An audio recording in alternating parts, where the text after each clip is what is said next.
ভরাডুবির এই সিজন যেন দুঃস্বপ্নের মতো হয়ে রইল কলকাতার নাইট রাইডার্সের কাছে। ব্যর্থতার ঝুলি যেন এবার উজাড় করে দিল গতবারের চ্যাম্পিয়ন দল। এবারে তাদের স্ট্যাটাস পয়েন্ট টেবিলে 8 নম্বরে। লজ্জাজনক সমাপ্তি কেকেআরের। চলতি বছরের আইপিএল এর সিজনটা অনেক আশা নিয়েই দেখতে শুরু করেছিল কলকাতাবাসী। গতবার চ্যাম্পিয়ন হওয়ায় ওপেনিং ম্যাচটা হয়েছিল এই কলকাতার বুকে ইডেনেই, কিন্তু প্রথম ম্যাচের হারই অনেক কিছু বলে দিয়েছিল এই দলের ব্যাপারে। আর শেষমেশ তাই হতেই দেখা গেল যে হায়দ্রাবাদকে ফাইনালে 113 রানে হারিয়ে 10 বছর পর ট্রফি জয়ের স্বাদ পেয়েছিল পার্পল বাহিনী, সেই অরেঞ্জ আর্মির কাছেই 110 রানে হেরে এই সিজনে যাত্রা থামালো কেকেআর।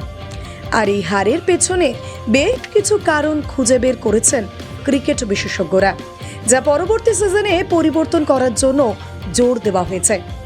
আজকের এই ভিডিওতে আমরা সেই সব বিষয় নিয়েই আলোচনা করব, যা পরবর্তী সিজন থেকে বদলে ফেলা উচিত কলকাতার নাইট রাইডার্সের।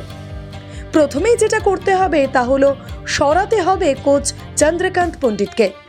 ব্রেন্ডন ম্যাকলাম ইংল্যান্ডের কোচ হওয়ার পরই ঘরোয়া ক্রিকেটের দ্রোণাচার্য এই পণ্ডিতকেই কোচ করে এনেছিল কলকাতা। বিদর্ভ 2 বার এবং মধ্যপ্রদেশ 1 বার, এমনকি তার কোচিংয়ে মুম্বাই রঞ্জি জেতায় সকলের নজর এসেছিলেন তিনি, যার ফলে তার উপরই আশা রেখেছিল দল। কিন্তু ক্রিকেটার আশুতোষ শর্মার কেরিয়ার নষ্ট করে দেওয়ার অভিযোগ থেকে শুরু করে বিদেশি ক্রিকেটারদের সমালোচনা, এমনকি নিলাম টেবিলে শ্রেয়াস আইয়ার বা ফিল সল্টের মতো স্টার ক্রিকেটারদের বাদ দিয়ে বুড়ো প্লেয়ার কিনে নেওয়া এবং সর্বোপরি এবারে গৌতম গম্ভীর কলকাতা ছাড়ার পর বোঝা যাচ্ছে যে দলে বিন্দুমাত্র অবদান ছিল না এই কোচের। যদিও চুক্তি অনুসারে এটাই কলকাতার সঙ্গে তার শেষ বছর। পরবর্তীতে তার জায়গায় গম্ভীরের সহকর্মী অভিষেক নায়ারকে দেখা যেতে পারে বলেই অনুমান করা হচ্ছে। কোচের পর বদলাতে হবে মেন্টর এবং কোচিং স্টাফকে, কারণ গৌতম গম্ভীর কলকাতা থেকে বেরিয়ে যাওয়ার পর ওয়েস্ট ইন্ডিজ এবং চেন্নাই সুপার কিংসের অনেক ম্যাচ জেতানো ওয়েস্ট ইন্ডিজের ডোয়েন ব্রাভোকে মেন্টর করা হয়েছিল। তাকে কলকাতার প্লেয়ারদের সঙ্গে বেশ ভালোভাবেই মিশতে দেখা যেত। গত সিজনে গম্ভীরের পাশে থাকলেও এই সিজনে তার পারফরমেন্স কোনো প্রভাবই ফেলতে পারেনি দলের উপর। উল্টে তিনি আবার ওয়েস্ট ইন্ডিজের ওটিস গিবসন, কার্ল ক্রোকে সাপোর্ট স্টাফ হিসেবে নিয়ে এসেছিলেন। তাই এবার একটু মনে জোর নিয়ে এই মেন্টর এবং তার সঙ্গে সাপোর্টিং স্টাফদেরও বদল করতে হবে। ছেটে ফেলতে হবে ভেঙ্কটেশকে।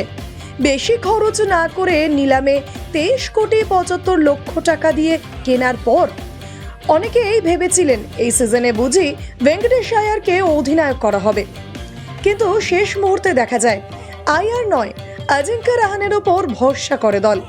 কিন্তু 22 গজের মাঠে কি পারফরমেন্স দেখালো এই প্লেয়ার। 11 ম্যাচে মাত্র 142 রান, মিডল অর্ডারে চরম ব্যর্থতার দিকে ঠেলে দিয়েছে দলকে। তাই বিশেষজ্ঞদের সাজেশন, মিনি নিলামে এই প্লেয়ারকে ছেড়ে দিয়ে এই অর্থ দিয়ে এই বেশ কয়েকজন ছোট প্লেয়ারকে কিনুক কলকাতা। এই অধিনায়ককে দিয়ে দল চলবে না, কারণ বারবারই টসের সময় পিচ বুঝতে পারছেন না বলে পিচের ওপর হারের দায় চাপিয়েছিলেন অজিঙ্ক্য রাহানে। স্পিনার নাকি পেসার, কাকে কখন খেলাতে হবে সেই সিদ্ধান্তও সঠিকভাবে নিতে পারেননি। এমনকি পাওয়ার প্লে, মাঝের ওভার, ডেথ ওভারে কাদের নামাবেন সেটাও যেন মুখস্থ করে আসার মতোই মাঠে নামতেন তিনি। এই প্ল্যান ফেল হলে ছিল না কোনো প্ল্যান বি, ছিল না সাহসী কোনো পদক্ষেপ নেওয়ার ক্ষমতাও। তাই এবার নিলামের জন্য অপেক্ষা করতে হবে কলকাতাকে। যদি কোনো ভালো প্লেয়ার খালি হয় তাকে টার্গেট করা যেতে পারে। এবার যেটা সব থেকে গুরুত্বপূর্ণ তা হলো দল থেকে এবার বুড়ো প্লেয়ারদের ছেঁটে ফেলার সময় এসে গিয়েছে। নিতে হবে নতুন ইয়ং অনামি প্লেয়ারদের, যাদের খেলার খিদেটা রয়েছে। আন্দ্রে রাসেল, যে কিনা 2 বল খেলার পরই হাঁপিয়ে যায়। আন্তর্জাতিক ক্রিকেট থেকে অবসর নেওয়া কুইন্টন ডিকক, রঞ্জি দলে চান্স না পাওয়া মনীষ পান্ডে, এমনকি সুনীল নারিন, এদের এবার দল থেকে বিদায় দেওয়ার সময় হয়ে গিয়েছে। বয়স্ক প্লেয়ারদের সরিয়ে দলে নিতে হবে ইয়াং প্লেয়ারদের, যেমন তামিলনাড়ু প্রিমিয়ার লিগ থেকে সাই সুদর্শনকে এনেছে গুজরাট। আবার দিল্লি প্রিমিয়ার লিগ থেকে নজর কাড়া প্লেয়ার প্রিয়াংশ আর্যকে নিয়েছে পাঞ্জাব। এভাবেই অনামী প্রতিভাবান প্লেয়ারদের খুঁজে বের করে দলে নিতে হবে কলকাতা নাইট রাইডার্সকে, তবেই ফিরতে পারে দলের হাল। ধন্যবাদ এতক্ষণ ভিডিওটি দেখবার জন্য। আমাদের চ্যানেলটি সাবস্ক্রাইব করতে কিন্তু ভুলবেন না। আর ভিডিওটি ভালো লেগে থাকলে অবশ্যই লাইক, কমেন্ট এবং শেয়ার করবেন। পরবর্তী ভিডিও নিয়ে আবার হাজির হব, ততক্ষণ ভালো থাকবেন।